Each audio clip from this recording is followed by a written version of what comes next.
കോട്ടയം നഗരസഭയിൽ നടന്ന ഞെട്ടിപ്പിക്കുന്നതും വളരെ വലിയ തോതിലുമുള്ളതായ ഒരു ക്രമക്കേടും അഴിമതിയും ചൂണ്ടിക്കാണിക്കുന്നതിനും അന്വേഷണം ആവശ്യപ്പെടുന്നതിനുമാണ് സാർ ഈ സബ്മിഷൻ ഉന്നയിക്കുന്നത്. കാലങ്ങളായി UDF ഭരിക്കുന്ന ആ നഗരസഭയിൽ ഇക്കഴിഞ്ഞ നാളുകളിൽ ഓഡിറ്റ് വിഭാഗം നടത്തിയ പരിശോധനയിൽ കണ്ടെത്തിയത് 7 അക്കൗണ്ടുകളിലായി 211 കോടി രൂപ കാണാനില്ല എന്നുള്ള വളരെ വലിയ തോതിലുള്ള ഒരു അഴിമതിയുടെ ചിത്രമാണ് സാർ. ഇവിടെ നഗരസഭയിലേക്ക് ലഭിക്കുന്ന ചെക്കുകളും ഡ്രാഫ്റ്റുകളും നഗരസഭയുടെ അക്കൗണ്ടുകളിലേക്ക് വരുന്നില്ല, മറ്റെവിടേക്കോ ആ പണം പോകുന്നു എന്നുള്ളത് ആണ് സാർ ഇവിടെ കാണേണ്ട ഏറ്റവും വലിയ ഒരു കാര്യം. അതുപോലെ തന്നെ ചെക്കുകളും ഡ്രാഫ്റ്റുകളും ലഭിച്ചതായി രേഖപ്പെടുത്തേണ്ട രജിസ്ട്രാർ അവിടെ കാണുന്നില്ല. അത് നശിപ്പിക്കുകയോ ഒളിച്ചു വയ്ക്കുകയോ ചെയ്തിരിക്കുന്ന ഒരു സ്ഥിതിയാണ് സാർ. ഇങ്ങനെ അഴിമതിയിൽ വലിയ തോതിൽ അവിടെ വ്യാപകമായ കാര്യങ്ങൾ നടക്കുമ്പോൾ പദ്ധതി നടത്തിപ്പിൽ ഈ സംസ്ഥാനത്ത് തന്നെ ഏറ്റവും ദയനീയമായ ഒരു സ്ഥിതിയുള്ള ഒരു നഗരസഭയായി UDFന്റെ നേതൃത്വത്തിൽ കോട്ടയം നഗരസഭ മാറിയിട്ടുണ്ട് സാർ. കഴിഞ്ഞ വർഷങ്ങളിലൊക്കെ 50% താഴെയാണ് പദ്ധതി നടത്തിപ്പ് ചിലവഴിക്കപ്പെട്ട തുക. ഈ വർഷം പദ്ധതി പൂർത്തീകരണത്തിന് കേവലം 1.5 മാസം അവശേഷിക്കുമ്പോൾ 14-15% മാത്രമാണ് ഈ വർഷം പദ്ധതി തുക ചിലവഴിച്ചിട്ടുള്ളത്. അതുപോലെ തന്നെ നടത്തിയ പദ്ധതികൾ പോലും പൊതുജനങ്ങൾക്കായി തുറന്നു കൊടുക്കുന്നതിന് കഴിഞ്ഞിട്ടില്ല. കോൺഗ്രസിന്റെ എക്കാലത്തെയും വലിയ നേതാക്കന്മാരായ ഉമ്മൻചാണ്ടി സാറിന്റെ പേരിലുള്ള സപ്തതി സ്മാരക മന്ദിരം, അതുപോലെ തന്നെ K കരുണാകരന്റെ പേരിലുള്ള വയോജന വിശ്രമ കേന്ദ്രം, വനിതാ വിശ്രമ കേന്ദ്രങ്ങൾ, ഇതൊക്കെ നിർമ്മാണം നടത്തിയെങ്കിലും അതൊന്നും തുറന്നു കൊടുക്കാനോ പ്രവർത്തിപ്പിക്കാനോ ഓഡിറ്റ് ഒബ്ജക്ഷൻ മൂലം കഴിയാത്തൊരു സ്ഥിതി. ഏറ്റവും രസകരമായ കാര്യം, അവിടെ ഒറ്റയ്ക്ക് UDFന് ഭൂരിപക്ഷമില്ല. BJPയുടെ പരോക്ഷമായ സഹായത്തിലും എല്ലാ പിന്തുണയോടും കൂടിയാണ് അവിടെ UDF ഭരണം ഈ അഴിമതിയും കെടുകാര്യസ്ഥതയും മുഖമുദ്രയാക്കി മുന്നോട്ട് കൊണ്ടുപോകുന്നത് എന്നുള്ളതാണ് ഏറ്റവും പ്രധാനപ്പെട്ട കാര്യം. ഇക്കാര്യത്തിൽ ആ ഭരണസമിതിക്കുള്ളിൽ മാത്രമല്ല അഴിമതിയുടെ ശൃംഖലകൾ നിൽക്കുന്നത് എന്നുള്ളതാണ് സാർ കാണേണ്ട ഒരു വലിയ കാര്യം.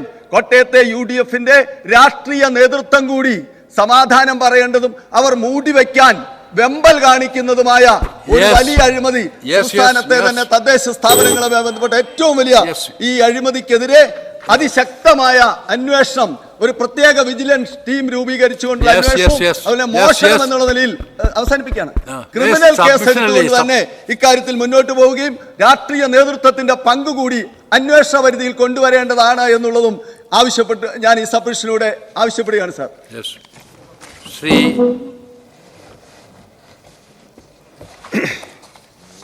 സാർ, തദ്ദേശ സ്വയംഭരണ വകുപ്പ് കോട്ടയം ജോയിന്റ് ഡയറക്ടറുടെ നിർദ്ദേശപ്രകാരം കോട്ടയം നഗരസഭയിൽ ഇന്റേണൽ വിജിലൻസ് ഓഫീസർ 6/8/2024 തീയതിയിൽ നടത്തിയ പരിശോധനയിൽ നിരവധിയായ ഗുരുതരമായ ക്രമക്കേടുകൾ കണ്ടെത്തിയിരുന്നു. പ്രധാനപ്പെട്ട ക്രമക്കേടുകൾ ഇവിടെ പറയാം. 1, റീകൺസീലിയേഷൻ രേഖകൾ പരിശോധിച്ചതിൽ വർഷങ്ങളായി ചെക്ക് മുഖേന വരവ് രേഖപ്പെടുത്തിയിട്ടുള്ള കോടിക്കണക്കിന് രൂപ മുനിസിപ്പാലിറ്റിയുടെ ബന്ധപ്പെട്ട അക്കൗണ്ടുകളിൽ ലഭിച്ചിട്ടില്ല. 2, ചെക്സ് ആൻഡ് ഡ്രാഫ്റ്റ് രജിസ്റ്റർ സൂക്ഷിക്കാത്തതിനാൽ ലഭിച്ചതായി രേഖപ്പെടുത്തപ്പെട്ടിട്ടുള്ള ചെക്കുകളുടെ ആധികാരികത പരിശോധിക്കാൻ കഴിഞ്ഞിട്ടില്ല. 3, വിവിധ ബാങ്കുകളുടെ റീകൺസീലിയേഷൻ സമയബന്ധിതമായി പൂർത്തിയാക്കാത്തതിനാൽ ഭൂരിഭാഗം അക്കൗണ്ടുകളിലും കാണപ്പെടുന്ന തുകകളും അക്കൗണ്ടിൽ യഥാർത്ഥത്തിൽ നീക്കിയിരിപ്പുള്ള തുകകളും തമ്മിൽ വൻ അന്തരമുണ്ട്. 4, കാലാകാലങ്ങളിൽ അക്കൗണ്ട്സ് കൈകാര്യം ചെയ്ത ജീവനക്കാരുടെ വിവരങ്ങൾ ആവശ്യപ്പെട്ടെങ്കിലും അത് പരിശോധനാ ടീമിന് ലഭ്യമാക്കിയില്ല. 5, ഏകദേശം 200 കോടിയിലധികം രൂപ ബാങ്കുകളിൽ വരവ് വന്നിട്ടില്ല.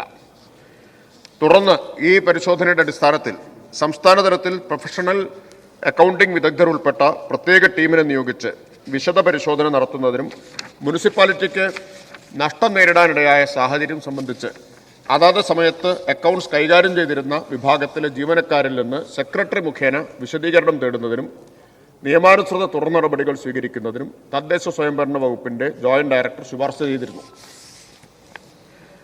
തദ്ദേശ സ്വയംഭരണ വകുപ്പ് പ്രിൻസിപ്പൽ ഡയറക്ടറുടെ നിർദ്ദേശപ്രകാരം സീനിയർ ഫിനാൻസ് ഓഫീസറുടെ നേതൃത്വത്തിൽ സാങ്കേതിക വിദഗ്ധർ ഉൾപ്പെട്ട ഉന്നതതല ഉദ്യോഗസ്ഥ സംഘം കോട്ടയം നഗരസഭയിൽ 4/2/2025 മുതൽ 7/2/2025 വരെ തുടർച്ചയായി പരിശോധന നടത്തിയിട്ടുണ്ട്.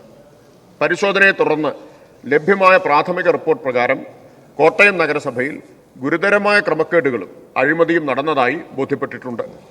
പരിശോധനാ സംഘം നൽകിയ റിപ്പോർട്ടിന്റെ അടിസ്ഥാനത്തിൽ വിശദമായ മറുപടിയും രേഖകളും ലഭ്യമാക്കുന്നതിന് കോട്ടയം നഗരസഭാ സെക്രട്ടറിക്ക് നിർദ്ദേശം നൽകിയിട്ടുണ്ട്.